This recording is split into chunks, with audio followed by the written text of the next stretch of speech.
Everyone, okay, so landed on my desk 6 brand new shades from Natasha Denona of the High Blush, the HY Blush. Now, the shades here are gorgeous.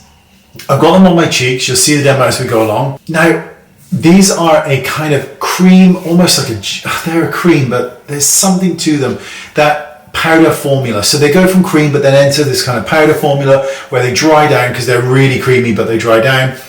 They're gorgeous. They're gorgeous. Now, I wasn't overly in love with the highlighters. I love these. The shade ranges are great. I'll show you them, but I can't tell you the names because they're so reflective on the back that I can't actually read them even with glasses on.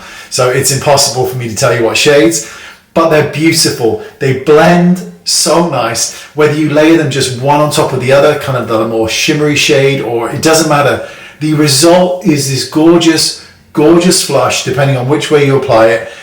I am head over heels. These are so good. Now, I am a blush slut. I love them. I don't care. I love a blush. Perfect. By the way, these work amazing on the eyes. Just use a touch of powder at the end to set things. Oh, this is so bloody good. This is good. It's great. It's not just good, it's great. These are great. Oh, they're great. See you next time. Bye-bye.